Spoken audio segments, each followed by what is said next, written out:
that up against me. They definitely have a housewife formula. I think we all know what that is. Okay. It involves alcohol, lots of it. It involves women who are frenemies, but pretend like they're real tight, but then they're not, and they secretly hate each other. But let's have lunch and talk about what a bitch you are. Like, they have this formula. Kelsey's motive was totally different than the producers and the people on the show. The women on the show, they're just making their money. That's how they make their money. They've got to keep the ratings to make their bank, to put food on the table. Got it. The producers, my daughter's in film. I tell her, I'm like, don't be a reality producer. They're sort of soulless wonders. I don't do it. And it's what they have to do to keep the ratings. I get it. But it's still sort of a vacant soul position in life to be in, which I think is why a lot of people move on from it. Kelsey's motive was he wanted Camille. This is just my take. This is my feeling. He wanted Camille distracted because he had a relationship on the side.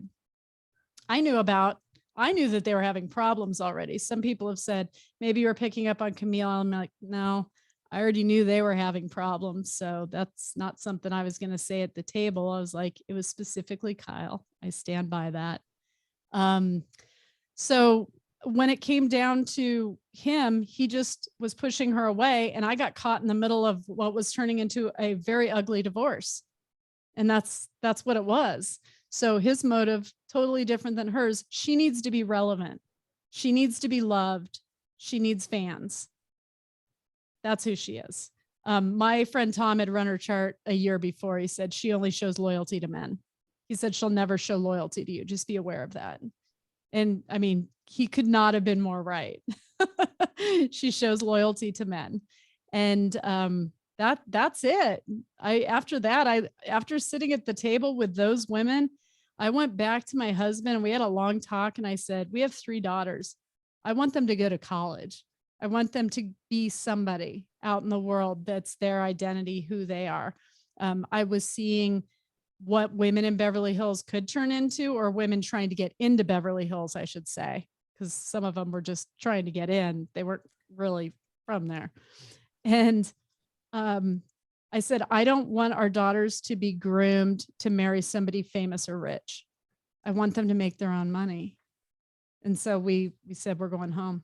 And we came back to Arizona and raised them, sent them to junior high and high school in a normal way. Our oldest went to Beverly High.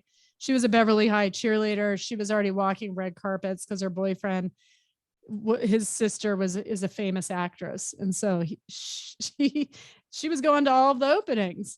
And I just did not want her becoming that. You know, it's great for some people. That's just not us. And it was really like that night, like that dinner party, that whole thing. You're like, wait, yes. wow. It was, I was looking around me at what the personification of that life is. And after we left, every friend couple that we had got a divorce, every single friend couple. And I had said that to my husband, do you want to stay married? Because they don't stay married here unless it's an open marriage or something. It's like, you just don't stay married in that area. I would agree. It's less likely. Like I live in New York City. I mean, it's like New York, LA. It's just, it's true. It's not a stereotype. No. So that's how it was for me. People ask me if I wish I had never gone, and I don't actually wish that, because I think I did learn some things, and it did get us back to Scottsdale, where our girls and where we belong. And I think we needed to really regain focus of what matters. If I'm showing up on a reality show to show a thimble of loyalty to a friend's wife, I may have my priorities twisted. And it was a good opportunity for Joe and I to say, what do we want out of life? What do we want our life to look like? Because we went down a rabbit hole called Beverly Hills and it was fun. It was a blast, but it'll chew you up and spit you out. You got to take it in small doses. Yeah, small doses. And like, if you really, which is hard when you're in it, you really have to have a like, I know what this is and I'm staying here, but I want no part of it, which is hard. Like, it's right. It's hard because otherwise it's a rabbit hole, like you said. And it's like, it's not like Alice in the Looking Glass. Like, you're in it and you can't see through the weeds. I agree. No, you can't. And, but then at the same time, the parties are the best, right? And then, and so you end up missing that part of life where there's a party on Monday, there's one on Tuesday, there's one 7 days a week. It just becomes this lifestyle that you fall into. And another thing I was noticing when I go to parties, a lot of swapping going on the husbands and wives and stuff. And I was at more than a couple parties where I said, yeah, no. No, we're not going to stay married if we stay down this road. Yeah. I mean, it sort of scared me because there were no boundaries. And I always grew up in an area where people had, decorum and boundaries with each other, with personal space and life. And I just wasn't, it was a free for all there. It was crazy. And we had a great time, but all the celebrity guys were attracted to my husband, not sexually, but because he was the most normal guy around. They wanted to barbecue with them, and he raced go-karts with Slash and Chris Knight, and we'd barbecue burgers over at Slash, just very normal.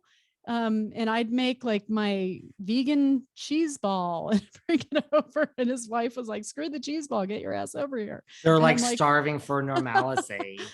Yes. And so you become actually quite a popular item when you are normal and grounded and you go there. But I found most people from Beverly Hills that have been there a long, long time, super down to earth, super normal. The people that you're seeing depicted on television aren't who the people in Orange County or Beverly Hills, who the real people really are. That's not who they are. So I think it does a disservice to people actually from those areas, but there's more to them. I could see that. And did you feel misled in the sense that right here, Camille is saying like, she's off the clock and, but these drinks, I mean, I am a martini drinker actually. And I mean, those are like the biggest glasses that I've ever seen ever. People were saying things such as, which I thought was just majorly stupid. They're like, did she bring her own glass? Yeah, I had a backpack and I brought a ginormous glass. You're a genius. Thanks for pointing that out. No, like that's what she had there. Like everything became pointed towards me. It's like, let's look at what's really going on here. This is a production and this is what the producers set up to happen. They're creating conflict. It's not hard. And the more alcohol you throw on it, the more conflict and the more they're going to cry.